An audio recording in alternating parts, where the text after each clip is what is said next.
Good morning, everyone, and welcome to the launch of the EU Drug Markets Report Amphetamine module, a joint module and analysis by the EMCDDA, EU Drug Agency, and Europol.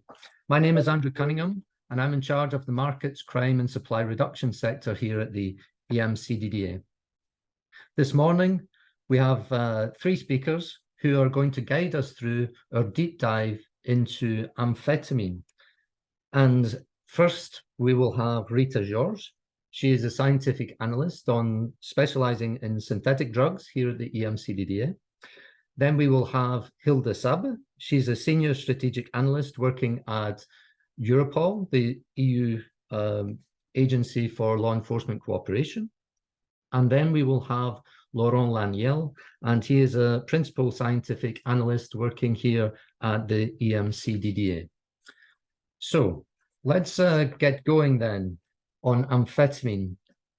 The amphetamine EU drug markets analysis is actually an in-depth analysis which is based on a triangulation of data from multiple data sources.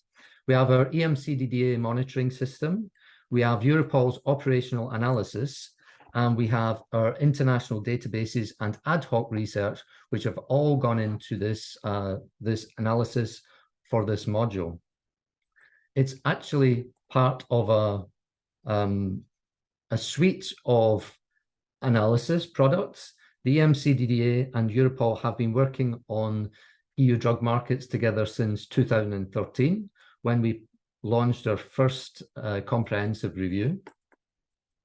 And since then, we've done 3 of those, so this is the 4th one. It's a modular, digital, fully online format that we have, and we've taken a threat assessment approach. You have a QR code on the screen just now, and you can scan that, and it will take you directly to the amphetamine module, which is online. Last year, we launched cocaine and methamphetamine. This year, we're launching amphetamine here today.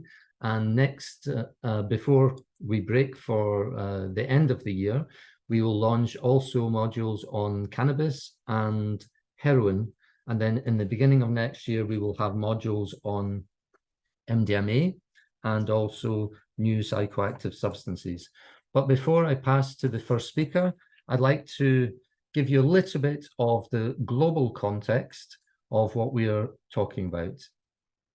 So if we look into the UNODC's World Drug Report from 2023, what they say about amphetamine itself is that despite its relatively minor global significance between 2010 and 2021, the quantity seized increased 6 times from 19.4 tons to 114 tons. So there's been quite a bit of growth in the amphetamine market globally over the last 10 years or so. When we look into seizures of amphetamine and methamphetamine together at the global level, based on what we see, we know that most of the amphetamine seized globally is seized in the Near and Middle East. And next, in terms of the regions where amphetamine is seized, it would be the European Union. So at the global level, based on general population surveys, we know that most users of amphetamines are taking methamphetamine. So amphetamine use is really more or less restricted to the near and Middle East, Southwest Asia, and Europe.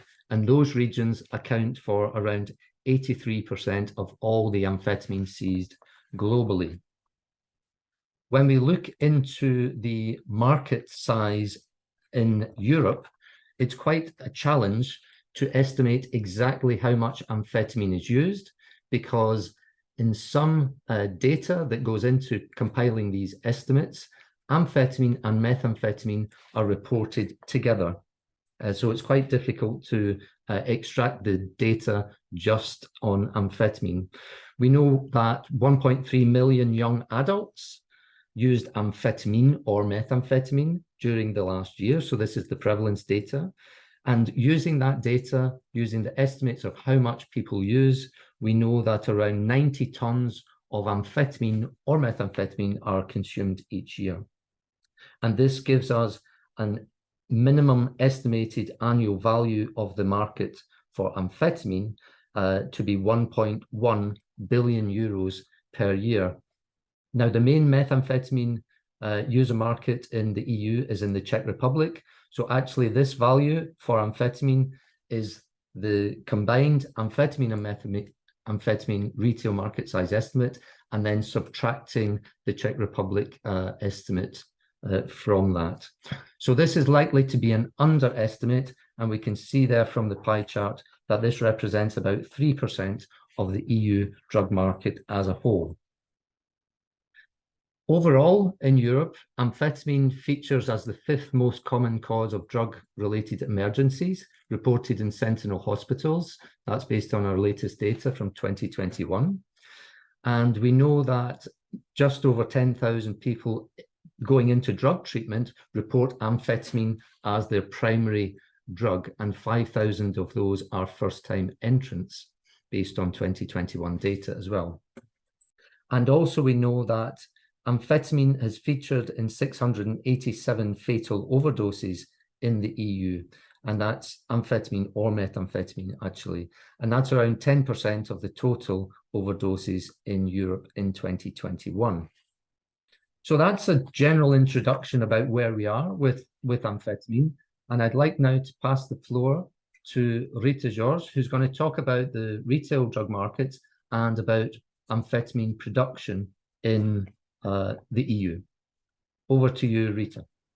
Thank you very much, Andrew. So hi, everyone. Hello to everyone that's watching us online. I'm going to talk to you in a little bit of detail about the production of amphetamine in Europe. But before that, and for the sake of context, we're going to start looking into the amphetamine market from the point of view of retail. So I'm trying to pass on the next slide here. Okay, here we go. So you've heard from Andrew that around 1.3 million young adults consumed amphetamines in Europe last year. This has not been a very drastic change over the years. So really, we're looking at a stable market in terms of number of consumers. Consumers that are mostly based in the darker regions of the map that you're seeing now on your screen, which is in Northern Europe. Wastewater epidemiology confirms this northern use pattern, whereby treatment plants, so wastewater treatment plants located in cities in Northern Europe tend to detect higher amphetamine metabolite loads than their counterparts in Southern Europe, with the highest loads being detected in Belgium, Finland, the Netherlands, and Sweden. And here, interestingly, we don't see a huge difference between the amphetamine loads that are detected in wastewater during weekdays and weekends, which suggests that there is a regular pattern. So we're talking about a stable market with consumers in the north of Europe that tend to have some regular use. And how do these consumers use it? Mostly they snort amphetamine, and we know this from treatment data. So people entering treatment or people in treatment tells us this. But there's also evidence of some high-risk amphetamine use. And we know this also not only from this treatment data, but also from amphetamine residues that have been found in used syringes, mostly in cities in the north of Europe. Now, if we look at the price of a gram that of amphetamine that is purchased by these consumers, we have different scenarios across Europe. So in Northern Europe, definitely a price of amphetamine, of a gram of amphetamine, will be more expensive, but typically the amphetamine will have lower adulteration levels than the European average. This is in Sweden and Norway, for example. We have the same low levels of adulteration in Belgium and the Netherlands, but here at a much lower price. And this is because these consumers are much closer to the production regions, which is to the production countries, which we'll see a little bit more in detail in just a little bit. But really, for the most of Europe, amphetamine will be a relatively inexpensive drug at an average price of 17 euros per gram, but that also has significant levels of adulteration. And when we're talking about adulteration here, typically we are meaning caffeine, also creatine, sugars, other illicit stimulants, but mostly caffeine.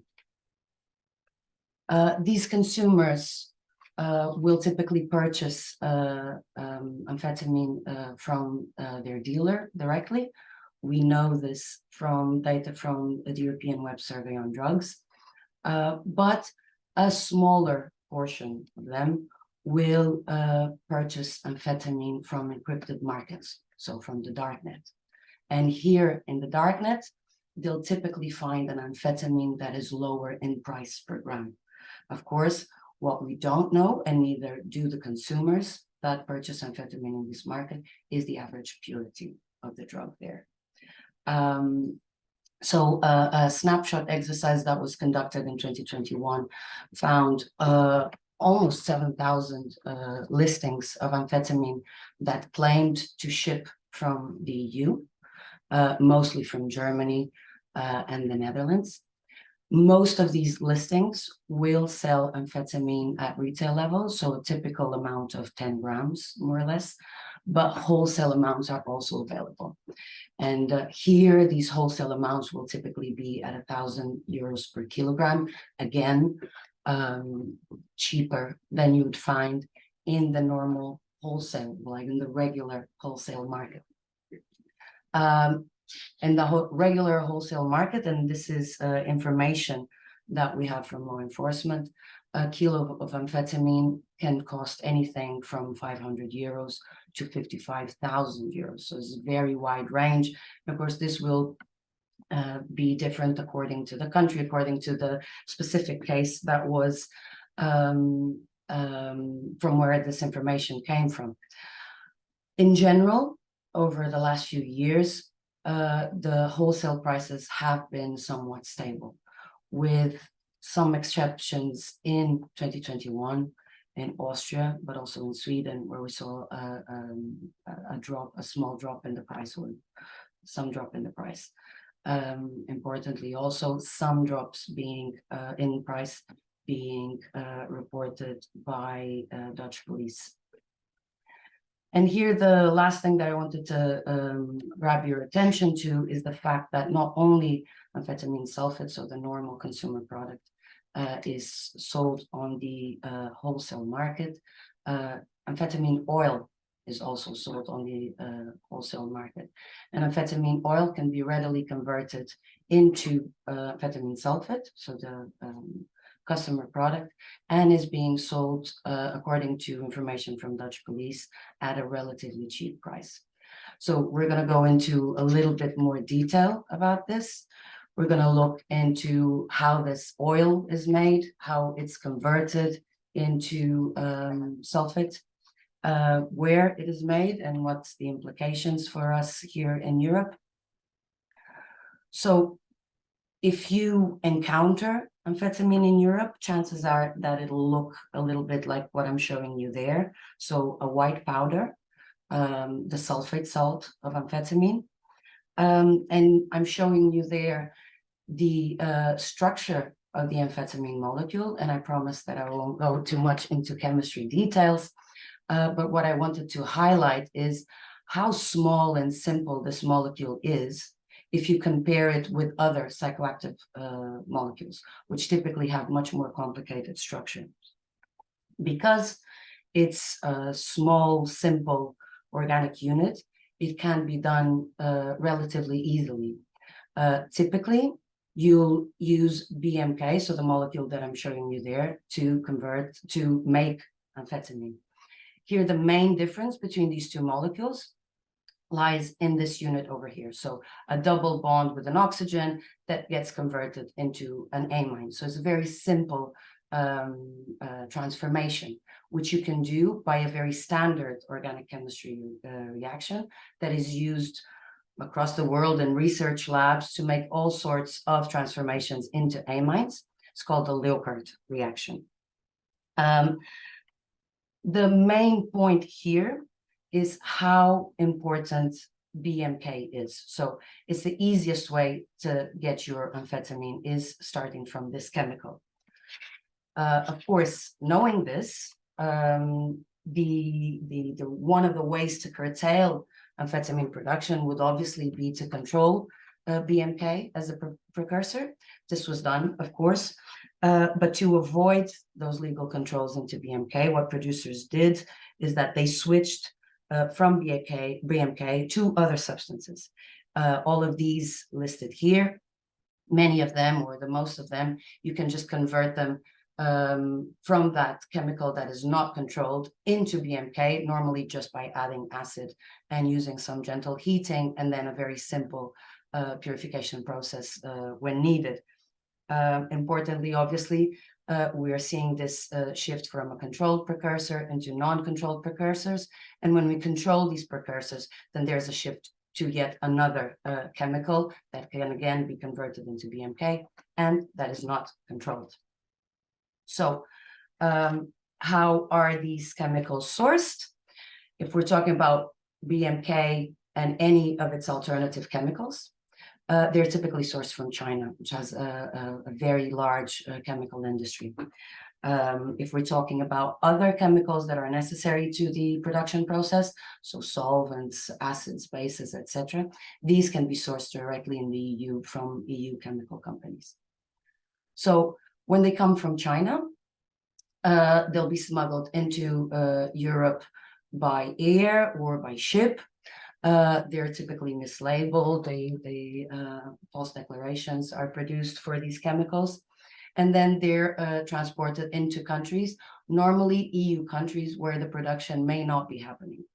And then from those countries, they'll be transported by land through the Schengen area into countries where the production is occurring.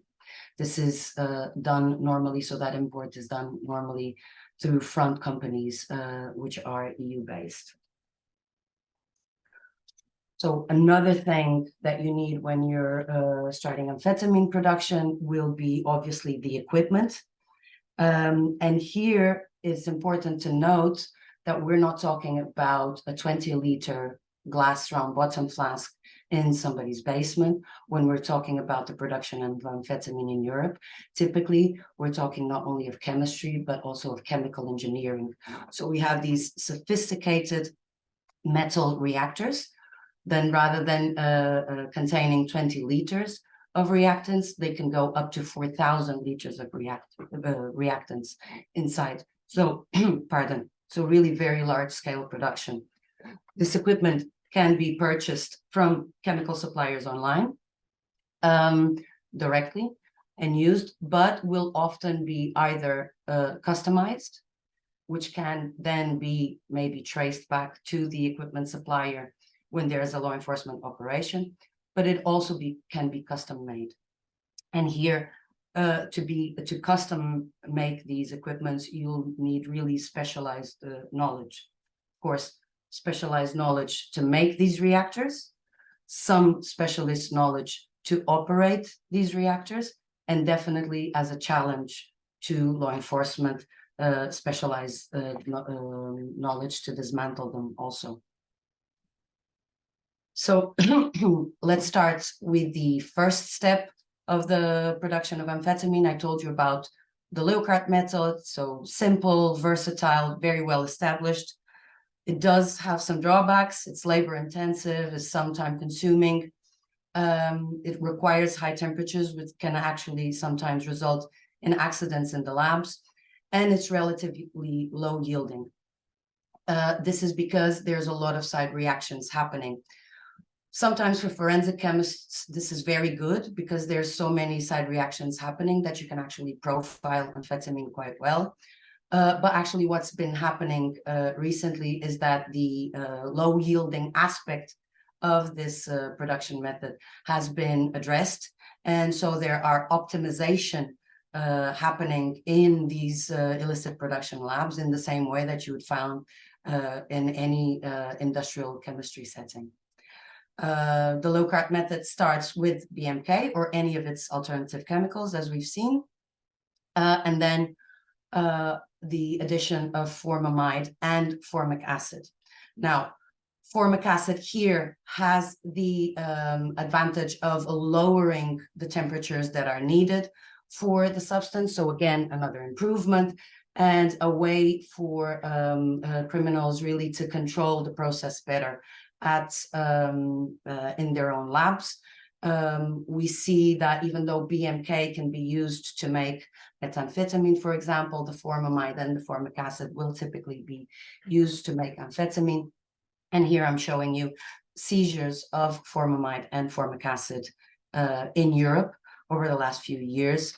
And actually, Netherlands being one of the countries where the largest seizures of these precursors are made.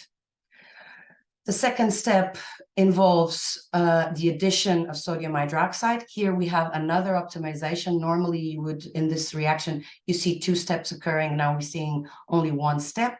You produce the crude base oil, and then you purify it.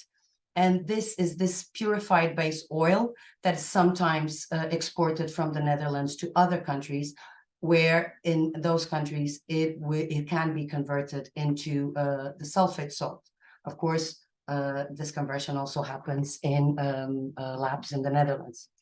So this crystallization is very simple. You add sulfuric acid, you crystallize the sulfate out. And then with that sulfate prepared and well dried, well filtered, you can do adulteration and sell it directly to the markets as powder or pastes, or you can also press it into tablets. And here typically you'll see amphetamine being pressed into captagon tablets. Laurent will tell you all about that a little bit later down in the presentation. It's relatively rare to see this happening in the EU, but the cases have been known, about 1 or 2 a year in the Netherlands, but other countries also have reported this. The low-carb method, I won't go into details now, but the low-carb method is not the only method that you can use to make amphetamine. Sometimes you can use other methods. These have the main advantage that they avoid the use of BMK. Some of them high yielding, so the nitrostyrene here, but is very, very seldom encountered in Europe. So where is production happening in Europe? I'm showing you there production sites, storage and waste dump sites associated with amphetamine found in Europe from 2019 to 2021. These sites tend to be in remote areas so that they avoid detection, obviously. Some of them, sometimes the production sites are separated into several production steps, and this is a way to reduce risks of detection. And you'll see that most of the sites are concentrated in the Netherlands and Belgium, but many labs outside Netherlands and Belgium will be used to make this conversion from oil to sulfate. If we focus only on the waste dump sites, you see that about 30 waste dump sites can be directly connected to amphetamine production in Europe during this time, but this is sometimes really difficult to make because typically when dump sites are encountered, not always do we make analysis of the chemicals and the crude and the chemical waste in order to be able to trace it back to what drug was being made that was associated with that dump site. What we do know, and this is information from law enforcement, is that typically, 1 kilogram of amphetamine, so to make 1 kilogram of amphetamine, you'll generate between 19 to 39 kilos of chemical waste, and this is obviously a major concern. These chemicals, so the chemical waste that's generated from amphetamine production, will be typically dumped in border areas between the Netherlands and Belgium, but also wider. It'll be very often collected from labs by specialist service. So here, really the different types of service, criminal service, to assist production of amphetamine.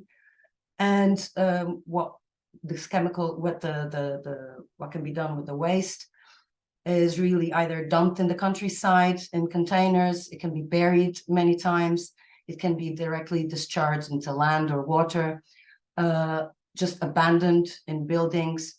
There have been cases also of this chemical waste being dumped with vans as the van moves across the road. And then sometimes criminals put chemical waste in these vans and they set it on fire or in any other locations and then set on fire. What's the problem here? There's still a huge knowledge gap regarding this type of environmental damage, regarding what the production, what this type of consequences for production can be. Waste is not routinely analyzed, so we often don't know what these chemicals are. We can't trace them back to the chemical that they were used for. We do know from studies that were done that chemical waste does persist in water and in sediment even after the chemical cleanup. This chemical cleanup also that can bring about really big costs for the regions affected. And of course, this is an area of knowledge that, pardon, is fragmented and really under research. So definitely one area to look for with detail in the future. And that's pretty much all from me. So I pass the session back to you, Andrew. Yeah, thanks a lot, Rita. That was a very interesting part of the presentation, especially if you're interested in the production processes and those where everything is going on, the epicenter really here of production and all of those chemical processes going on in the Netherlands and Belgium. Okay, so I'd like now to pass on, if I may, to Hilde Sabbe from Europol, who's going to talk to us a little bit about the criminal networks involved in the amphetamine markets in Europe. Hilde, over to you. Thank you, Andrew. Okay, so I will tell you a bit more about the criminal networks that are involved in amphetamine production. Some of the elements have already been raised by Rita. As I said, so the production is mainly concentrated in the Netherlands and Belgium. So the Dutch criminal networks, they are the main producers. They are the ones that have a big experience, a big history in producing amphetamine, and they are also very adaptable. So that has already also been illustrated a bit with the fact that when certain precursors are under control, like BMK or APAN, that they try to find alternatives to circumvent the legislative efforts to avoid production. But then next to the Belgian and the Dutch criminals, there are also Western Balkan groups active in amphetamine production, and not that much in production, but mainly in the distribution, where they diversify. They don't only deal with cocaine and heroin and cannabis, but they also try to make more profits by also distributing synthetic drugs. And then there is also a part of the more Nordic part, where they have also seen on the map where there is some production of amphetamine also in Sweden, and also Baltic groups that are active, but then in the distribution, but also a bit in the production of the last phase, where they convert the oil into the powder. There are some networks that are really specialized in part of the process, like you have Polish criminal groups that are providing the essential chemicals and supplying precursors for the production in the western part of Europe. So as already was mentioned, the precursors mainly come from China. They enter the EU, but not basically the locations where production takes place. They enter in other EU countries where there is less control or where there is less awareness of the diversion of chemicals and precursors for amphetamine production. And so they are then overland transported, these chemicals, to the main production locations. So the criminal networks that are active in this amphetamine production and also in other synthetic drug productions, they are very business oriented. They want to make as much profit as possible. So that's also why they are sophisticating the production process, where they in the past there were 2 phases for the interleuker method. They have now made it more sophisticated, that they can produce more and produce faster. They cooperate amongst each other, and they are adaptable. So they come into joint ventures to find locations, to find good equipment to produce as much as possible. Oh, I was too fast. So what we see within the criminal networks that are active in amphetamine production and also in other synthetic drug production is that there are specific roles that deal with specific parts of the criminal process.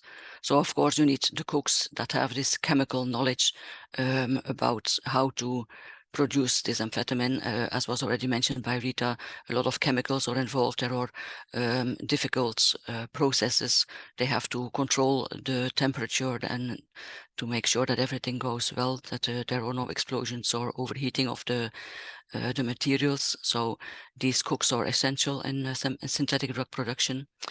There are also assistants that can help out if the cooks have provided a recipe, so they just have to follow instructions in order to make sure that everything goes according to plan. You need also brokers who find the locations to make sure to find the equipment, to set up the laboratories, to find the legal business structures that can be abused to divert chemicals or essential precursors. You need the transporters, the drivers to distribute the drugs, to export to other countries. And of course, there is also the financial part, because the profits they made, they have to launder it to bring it back into the legal circuit. And then also the waste that has to be disposed of, because often they will try to avoid that the waste is dumped close to the location where the production is taking place. So you need also specific roles to or specific persons to be involved in taking away the waste and getting rid of it. So the amphetamine trade, there is a lot of, as I mentioned, so different roles involved, different profiles, different specialists, and a very important role is the legal business structures that are used to facilitate the production. So you need this equipment, partly sold, bought online, but also especially in the large scale production, these custom made or completely custom made or accustomed equipment. So you need these steel guys that do that as a business, and as a side business, they can help out for criminal purposes. You need legal business structures to divert the precursors and the other chemicals by mislabeling, by taking it away from the legal circuit and transporting it to the laboratories. And also for the laundering of proceeds, you need a specific expertise. There's also corruption involved to a lesser extent than is the case with, for instance, the trafficking of cocaine, because there's more it comes from outside of the EU, and there you need more the transfer via ports and airports, whereas for amphetamine it's more within the EU, so there are less controls. There is less need also to corrupt at border crossing points, but nevertheless there is also corruption in the area of the provision of the precursors and the essential chemicals, so the diversion from the legal supplies, and also to, of course, to prevent discovery of production sites. And then the criminal proceeds, therefore also you need these enablers. You need the money to set up the lab.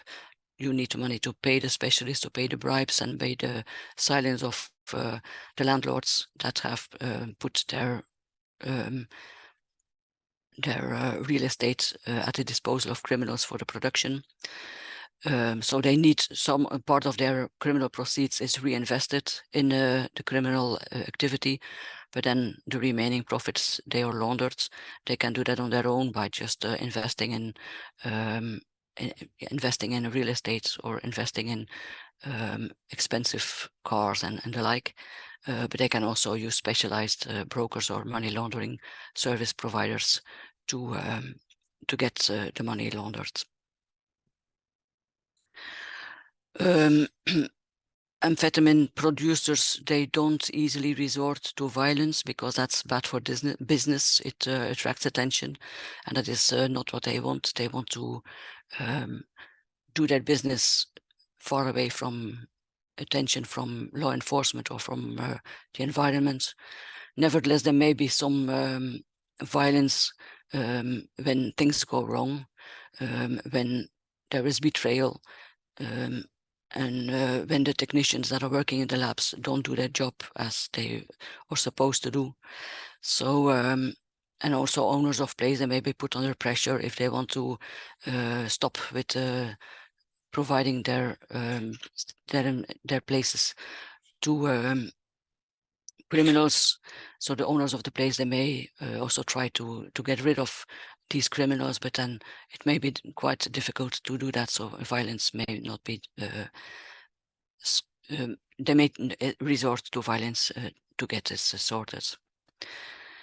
But usually they will try to find more peaceful solutions if things go wrong. So if the work is not done properly, it may be that they will have to pay for it, the workers, that they have to work for nothing to set the scores again.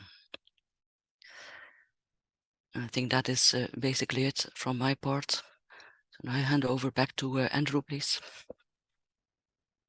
Thank you very much, Hilde.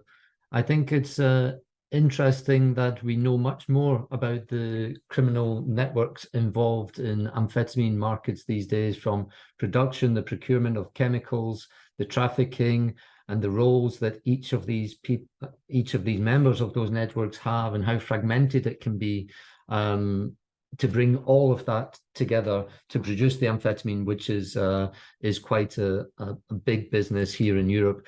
As we said at the beginning, 1.1 billion euros spent on amphetamine here in the EU. Okay, so moving on then, we're going to turn now to Laurent Laniel, who is going to take us through the trafficking and supply of amphetamine in Europe, including the production of captagon and what goes on with captagon in relation to Europe, and also what we can do to address the current threats and increase preparedness to address amphetamine markets. So I'd like to pass over now, if I may, to you, Laurent.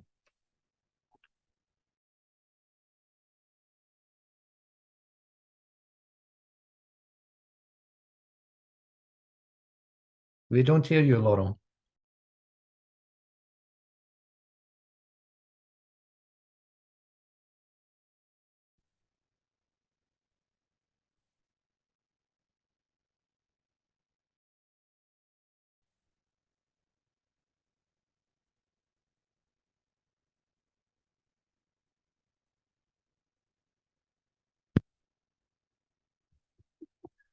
Okay, I don't know what's going on.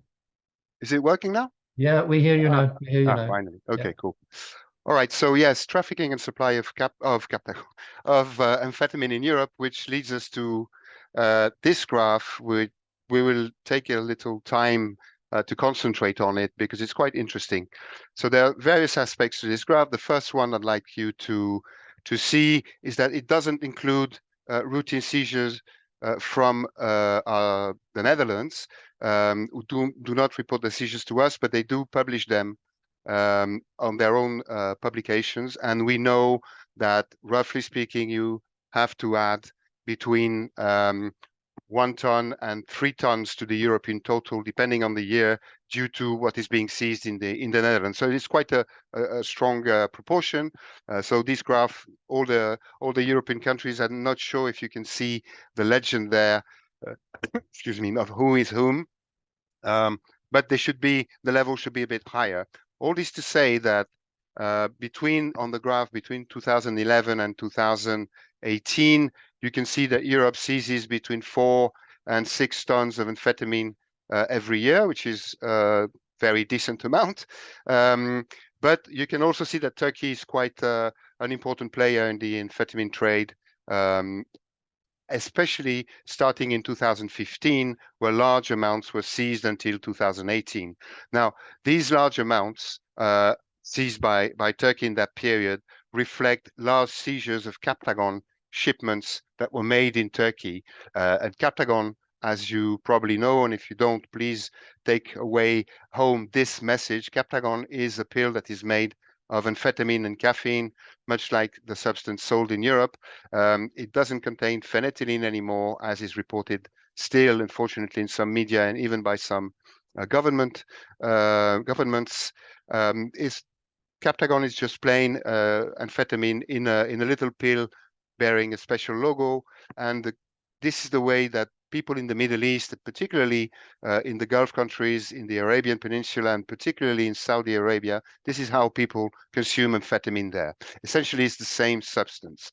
So what happened? Suddenly, more or less suddenly, as between 2015 and 18, Turkey saw its usual amounts of amphetamine being seized explode, increase very significantly, and then go back down somehow starting in 2018 when and the following year when extremely large amounts were seized in the European Union. In 2020, the peak, 14.2 tons of amphetamine was seized in the European Union, about 10 tons the previous year. And this was this significant increase from our usual 4 to 6 tons was due to extremely large captagon seizures made in the European Union, particularly in Italy and in Greece. And so what seems to be happening, or was happening until at least 2020, is that trafficking routes of the captagon pill, which is typically made in Syria and Lebanon, and then for export to the main markets in the Arabian Peninsula, particularly Saudi Arabia, they first went through Turkey to avoid detection, because of course, if you're a Saudi customs officer, you will be scrutinizing shipments that come from Syria and Lebanon, but maybe not so if they come from Turkey, or not so if they come from a European country.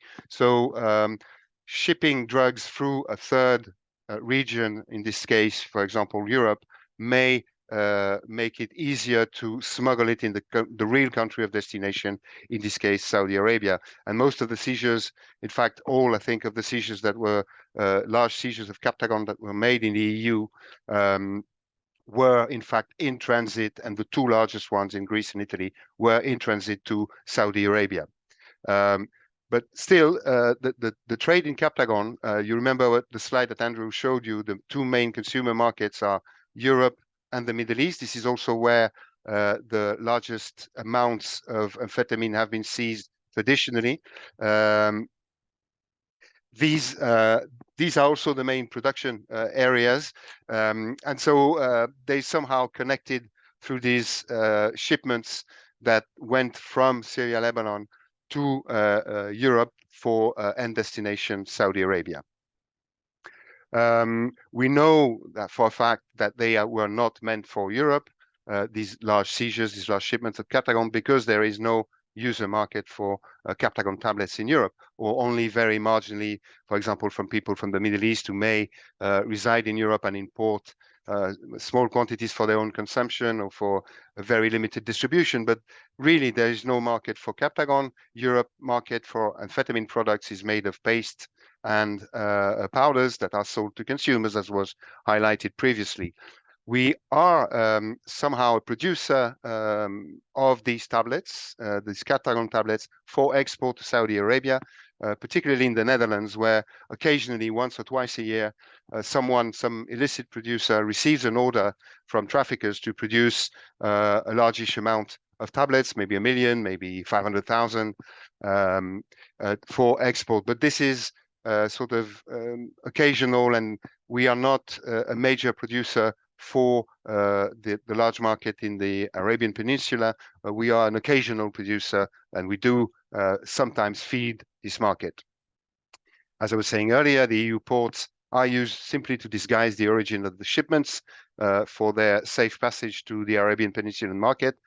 When they do pass safely, some of them get seized here, others get seized in the Arabian Peninsula. What we found, and this slide basically reflects a report entirely done on captagon, which the EMCDDA has produced with the German Federal Criminal Police, the BKA, Bundeskriminalamt, on essentially a debriefing of all these large seizures that occurred in the EU between 2018 and 2020, even 21. And the analysis of this information around these seizures, all the investigations that were done, have done this report, which is called Captagon Trafficking in the European Union, and is available on the EMCDDA website. So if you're interested, I recommend that you read the full report, which has a lot of more detail than we can give here in this webinar. But just to let you know that the trafficking mostly was organized by Syrian and Lebanese nationals, or people of Syrian or Lebanese origin who resided in the European Union. Some of them resided not in the European Union. Often, not always, but often, captagon shipments are accompanied. Captagon is trafficked in a joint shipment with large quantities of cannabis resin, hashish, mostly made in Lebanon, perhaps also in Syria, which is also intended for the Arabian Peninsula, where traditionally Lebanese hashish has been sold traditionally, yes, for the last 20 years at least. And as far as the criminal scene, the European criminal scene is concerned, we haven't detected much interest in European organized crime into the captagon trade, except for these occasional orders that European amphetamine producers may get for captagon. So, leaving now the captagon issue aside, just a quick slide to basically summarize what has been said a bit earlier, but primarily amphetamine is produced in Belgium and the Netherlands, the epicenter, as Andrew called it, and then it's exported elsewhere in the EU, sometimes also outside the EU to the UK, by road, essentially using trucks, using buses, using private cars. Some of it is flown, of course, intra-European flights. Some of it travels on ferries, but essentially is the road network that is being abused to transport either the finished product, the amphetamine sulfate, or the amphetamine oil from the production centers to the consumer markets. There's also trafficking in amphetamine by the postal and parcel services available in Europe. This is, we believe, strongly linked to online supply, not only the darknet, but also other forms of buying amphetamine online. And often amphetamine travels with other drugs in a particular lorry or a particular bus, other synthetic drugs such as MDMA, but as well as cocaine, cannabis, and heroin. So this shows, as Hilde was saying, that there's some people specializing in the transportation of drugs, and that may serve various criminal customers to bring drugs from point A to point B. And that concludes our section on the trafficking. I am now going to try and take you through the highlights of the report, some of which you've already seen and some not, and then we will go into the recommendations, the actions to address the current threats. So, amphetamine is a fairly inexpensive stimulant drug. The market is quite large. There are larger markets for drugs in Europe, but this one is a stable, long-standing, apparently not diminishing market worth a bit more than 1 billion euros a year. So that's significant profit for those involved in it. Typically, what is available to the European consumer is low purity and low price drug, except in Belgium and the Netherlands, where the price is even lower and the purity much higher than what you find in the rest of Europe. base oil is converted to sulfate. This is one key MO to traffic amphetamine in Europe and to bring it from the production places to the consumers.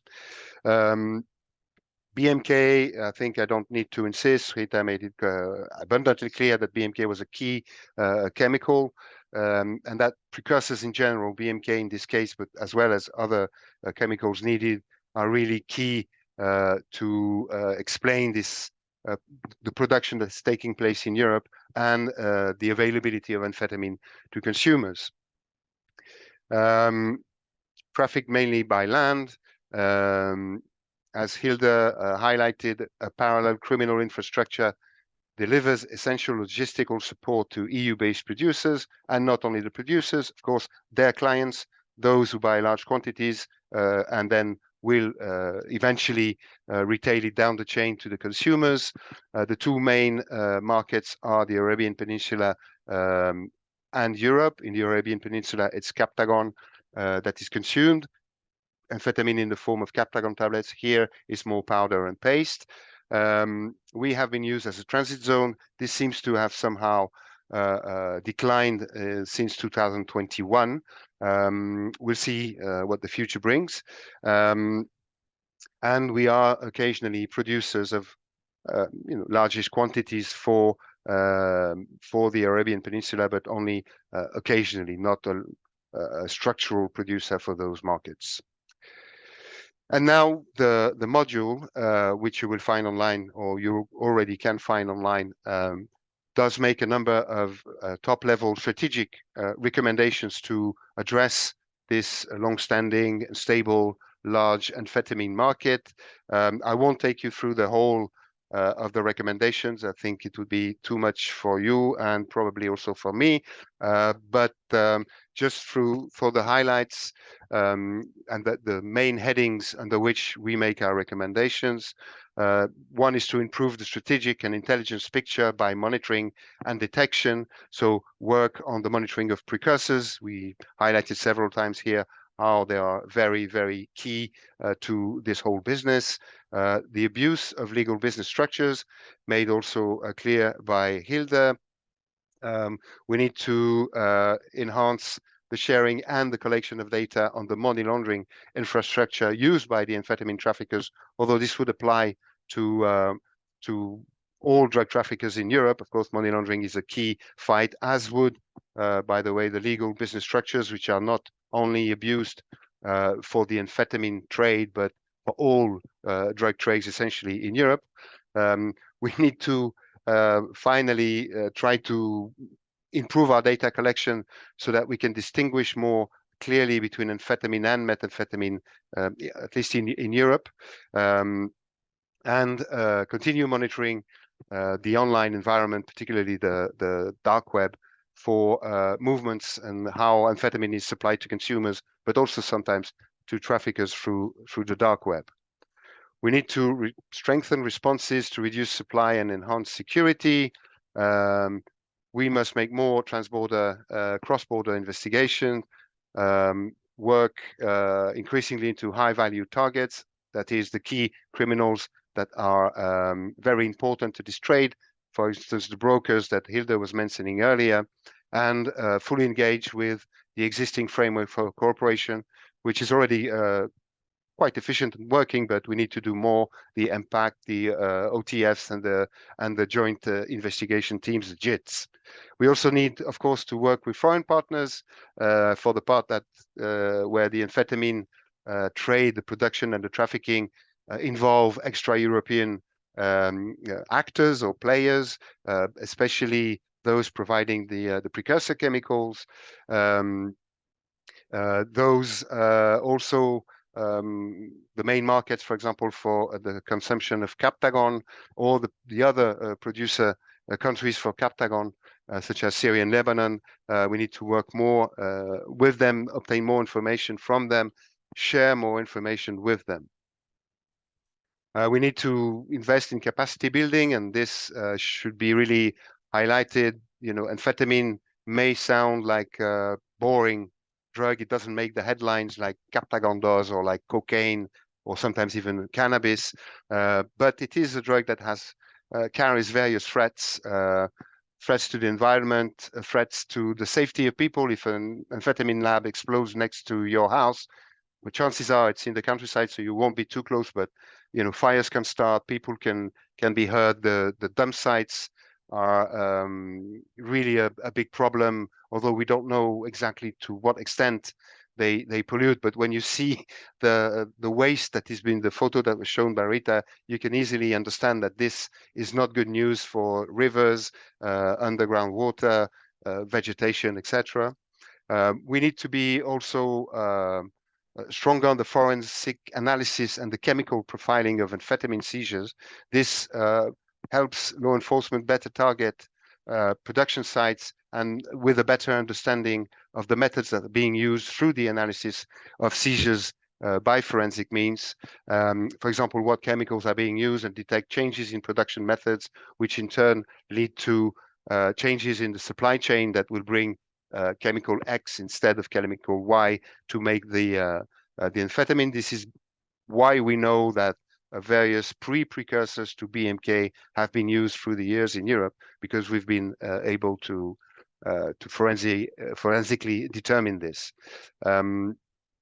Increase capacities to dismantle the production sites.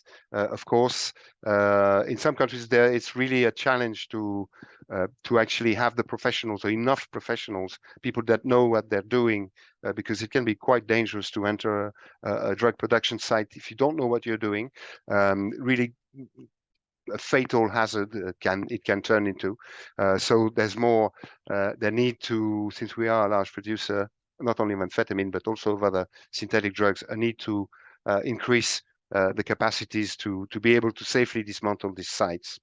Then we need to do some work, of course, on the prevention, harm reduction, and treatment responses for amphetamine use. Not all amphetamine use, unfortunately, is harmless, once in a month, in the weekend, but some of it is really hardcore use by people who really experience severe problems. So we need to try and prevent that as much as we can. And if we can't, try to make this use as safe as possible, and then treat people in the best possible way to reduce the impact of the harms in general done by amphetamine in Europe, as is the case with the other drugs. And again, we need to really understand better the environmental impacts of the production of amphetamine in Europe, but also to increase awareness across the board of people to, again, amphetamine is not this simple, harmless thing that you do once in a while. Maybe you do once in a while, but there's a whole chain of impacts behind the possibility of it being supplied to consumers. And that's it for me. I give the floor back to Andrew. Thank you. Thank you very much, Laurent, especially for pulling the highlights and the implications for actions together at the end. So I would encourage everyone to go to the web and to look into the amphetamine module. The links have already been shared in the chat. And one thing I'd like to say is that all of the data that's been presented here this morning is accessible online. So the graphics, these graphics you saw in the still PowerPoint presentations, they're interactive online, and you can download the data.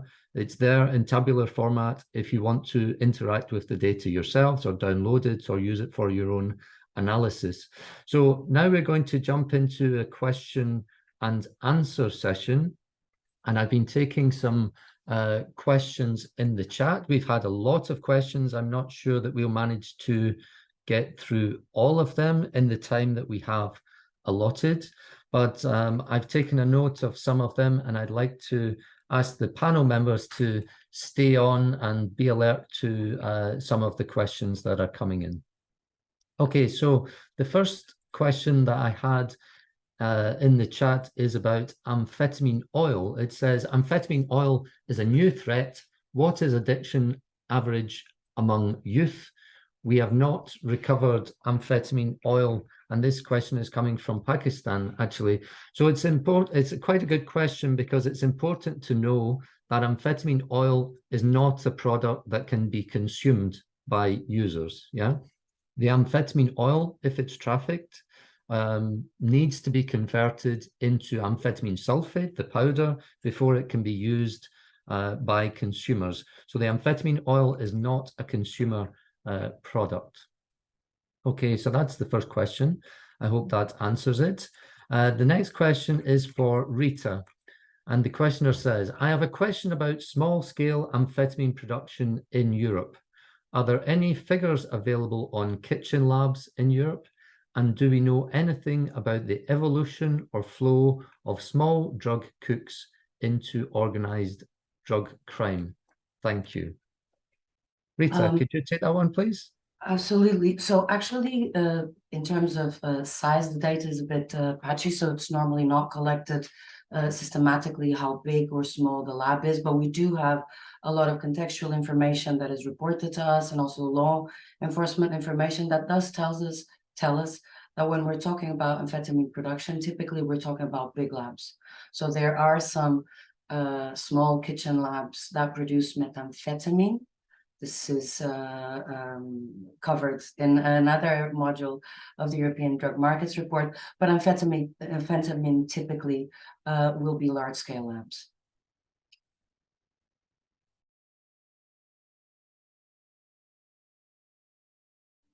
And perhaps, Hilde, you could jump in about the organized crime part of that question. Do we know anything about the evolution or flow of small drug cooks into organized drug crime? No, I would agree with Rita, as indeed what we know, and also as also we don't have the full overview. We have information based on investigations that are of which information is provided by law enforcement to us, and that are usually the big labs, the bigger criminal networks with high value targets that are active for many years. There are some small, as was mentioned also during the presentation, this conversion from oil into sulfate that is then done not in the main production areas, so that are then the smaller labs. But to what extent there is a diversion then to organized crime, I think that is quite limited. I think that the big organized crime is basically the Dutch criminals, and that have historically been the ones producing and have the sophistication, have the expertise, and I don't think there is much flow from small criminals into the big criminal organizations. Thanks for that, Hilde.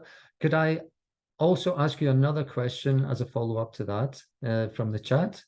Have there been any new insights into the production and distribution of amphetamine in the EU from the large-scale intercepts of criminal communications such as EncroChat, Sky ECC, or Anom?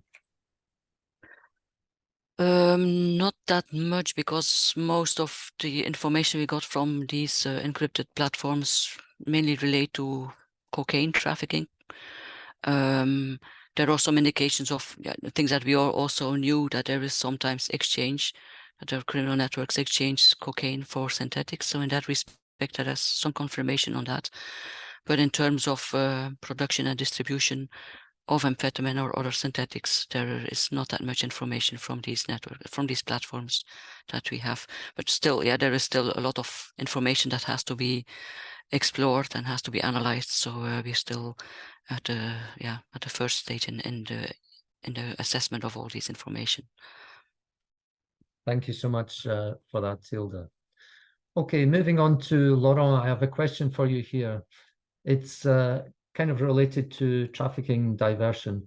Unlike cocaine or MDMA, amphetamines are authorized and sold for medical use, like ADHD treatment, for example. The questioner is wondering if there is any trend in the diversion of amphetamine from pharmaceutical legal markets into illicit markets. I don't think so. There must be some, but I don't think it's a major problem in Europe. I think that would be something perhaps more prevalent in the US, for example, or on the other side of the Atlantic. The given the traditionally existing fully illicit production of amphetamine sulfate and the way how it is sold to consumers in little plastic bags, powders at discos during events, I think this is really the market that is overwhelmingly covering the demand in Europe. And as far as diversion of things like Ritalin or other modafinil or these other amphetamine that are really medicines for illicit abuse, I don't recall any major, maybe Andrew, you can correct me if I'm wrong, but any major diversion or seizure of a batch of Ritalin that was diverted to be sold to consumers in Europe. But again, maybe my colleagues have a better recollection than me, but I don't think so. I don't think it is happening in any major way in Europe. Basically, the market is illicit from beginning to end, to say it like this. Yeah, I would agree with you, Laurent. From the analysis that we've done, we've not really picked up on any major diversion of medicines for amphetamine. With the amount of amphetamine being produced illicitly in Europe, I think the market is well served by that type of production. Sticking with you for another question, Laurent, it's about captagon tablets. Why is there no user market for captagon tablets in Europe? So the first answer is I don't know, but the second is I can guess that we've had illicit amphetamine, the one that we were just mentioning now, these large amounts produced in Europe, and traditionally this has been sold as powder and paste, also some pills sometimes, but not captagon pills.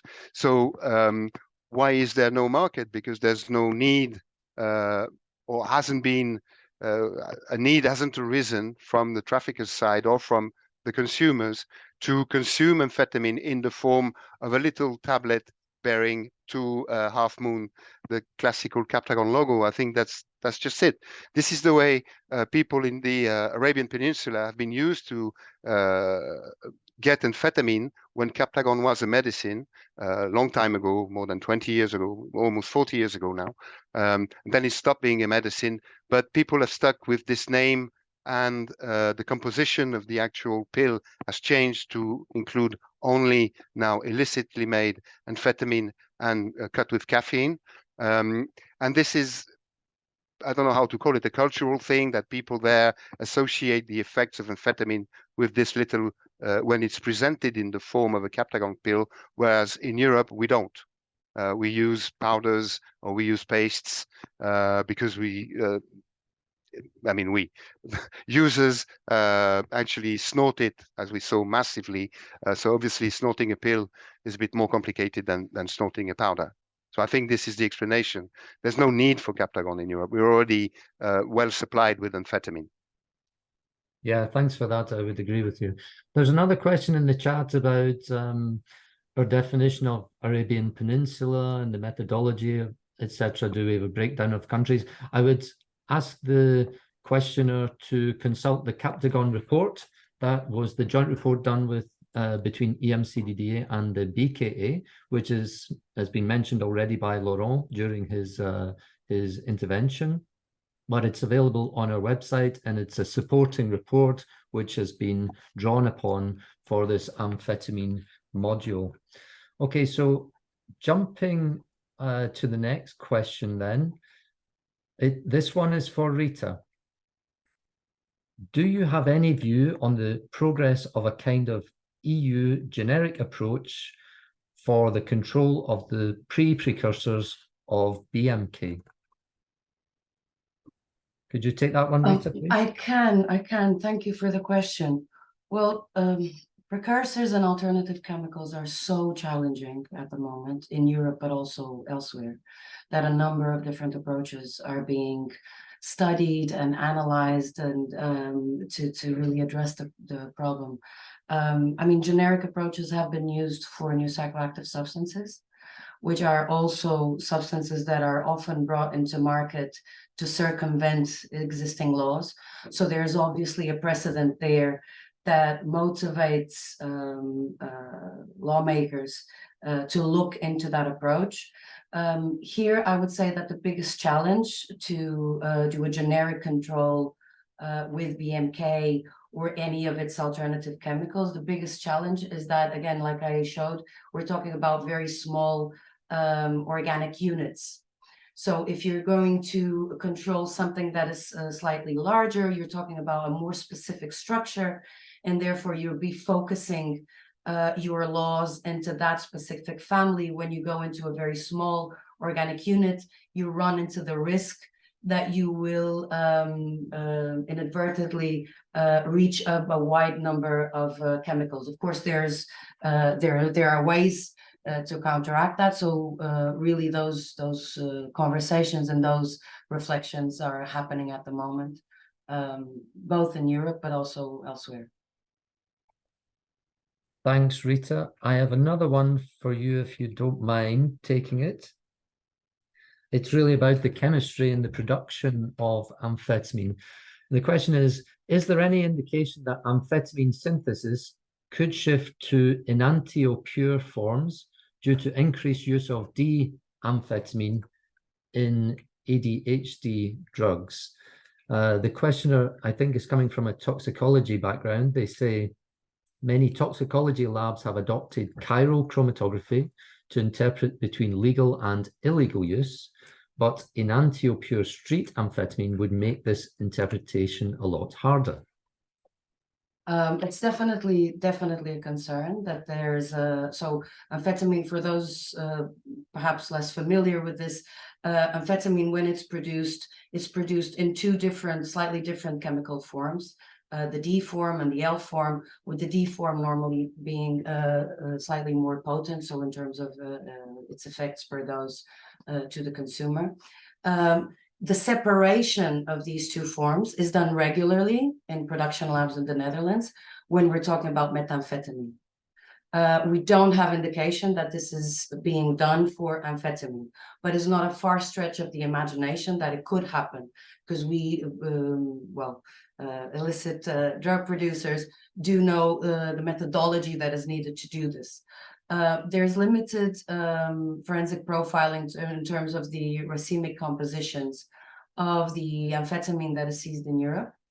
But from the profiling that does exist, typically amphetamine comes in racemic mixture. So these two forms together. So we're not seeing that from the data, from the perspective of the data that we have, we're not seeing that yet, but it's not a very far stretch of the imagination that it may happen, and that more potent forms of amphetamine may reach the market.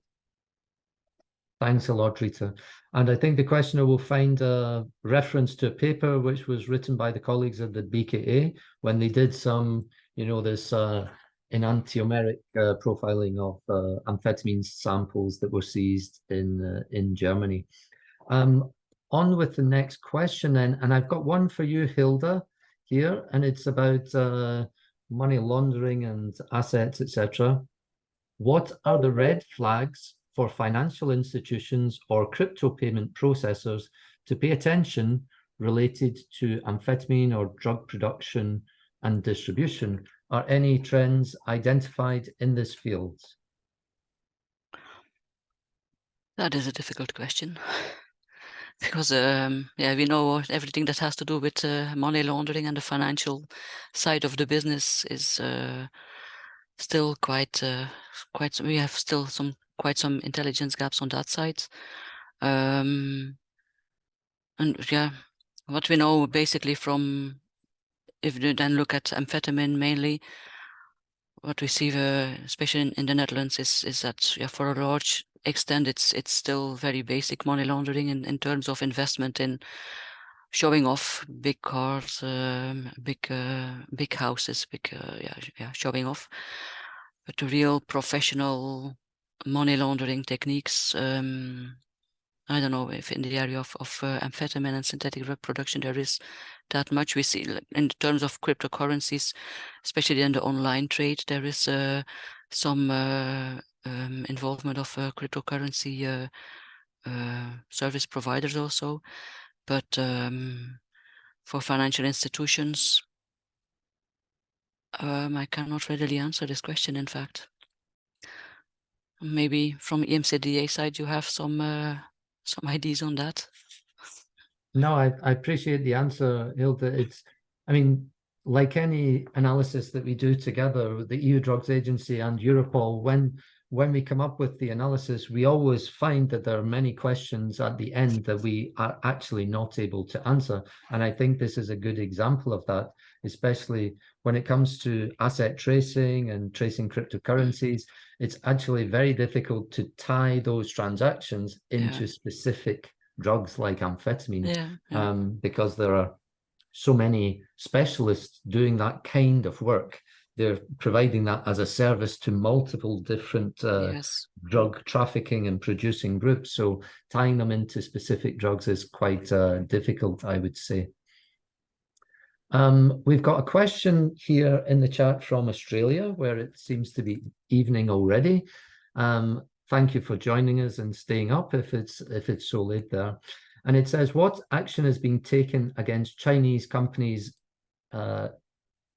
exporting precursor chemicals to Europe? Will action be taken in EU similar to US, where they recently, for the first time, prosecuted a Chinese companies?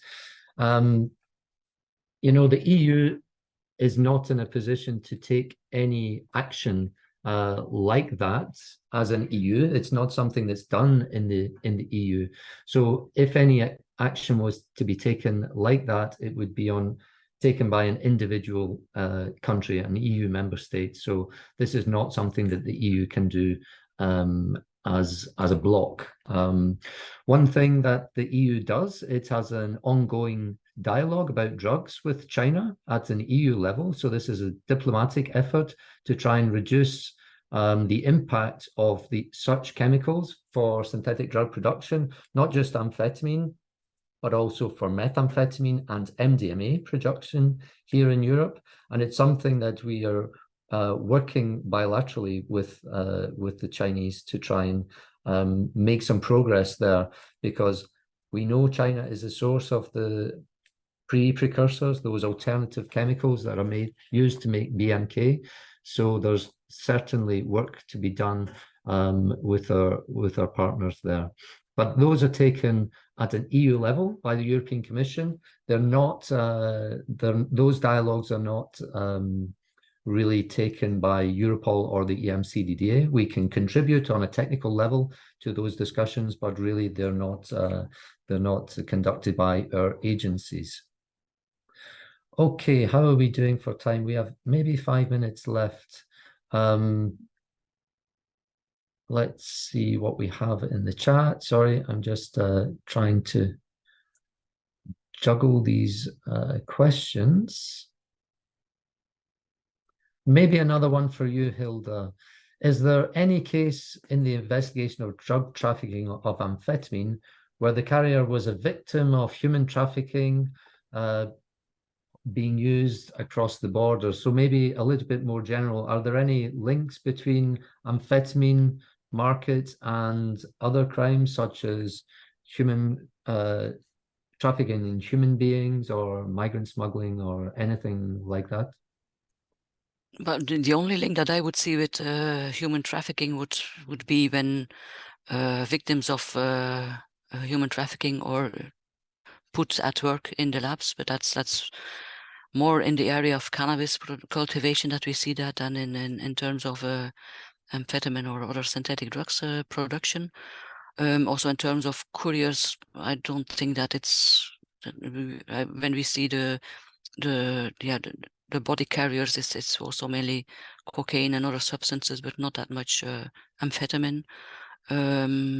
So also in terms of migrant smuggling, we don't have really connections in that area for the synthetic drugs, I think. Thanks a lot for that one. I've got another one for you here, Rita. Can amphetamine be used with electronic cigarettes, vapes, etc.? And is it possible to separate it from those fluids from a screening point of view for using for analyzing it using drug screening tests? So there is a short answer, there's a longer answer. So the short answer is that technically yes, because you can dissolve most powders into a solvent that can be then placed into those e-liquids, into those electronic vaping devices. So you could technically do that with amphetamine. Then there's the longer answers that would you want to do that or not? So we do know that compared to methamphetamine, for example, amphetamine is less volatile. So you wouldn't really smoke amphetamine in the same way that you smoke, for example, crystal meth. That doesn't mean that you can't administer amphetamine using one of those devices. We haven't seen it, at least to a significant degree. There is possibility that that is being sold somewhere or being used somewhere, because we know that there's a lot of innovation happening in the market in general, the drug market, in terms of novelty products sold to consumers or marketed to consumers. So there is a possibility that someone somewhere is dissolving amphetamine, placing it into one of these e-vaping solvents, and then putting them in those devices. But in general, we don't have a lot of indications that people would want to do this. Hope that answers the question. Yeah, thanks a lot. Okay, so we are coming to the end of our allotted time. And so I would like to thank all of the speakers that are here, Rita, Hilde, and Laurent, and also the people working behind the scenes to make this webinar work. That's Marika, Ali, Tim, and Marco that are with us today. I'd like to encourage everyone who's joined in to visit the website, interact with the data, to read the analysis, and to keep this dialogue going with us. If you have questions, please get in touch with us through our website. Lots of people in the chat are asking about the slides. We'll try and put some slides together that we can make available publicly on our website. But as I say, a lot of what you've seen here presented is actually already on the web. You can look at the data there, you can interact with the graphics, and I hope you find some time to go and look into the EMCDDA and Europol EU drug markets amphetamine module and the captagon report that was mentioned by Laurent earlier. So I'd like to wrap this webinar up, and I'd like to thank you for your attention this morning. The speakers can leave the webinar, but the others, the participants of the webinar, I'd like you to please answer the online feedback questionnaire. There's only 5 questions. It will take you less than 1 minute. Thanks a lot and have a good day.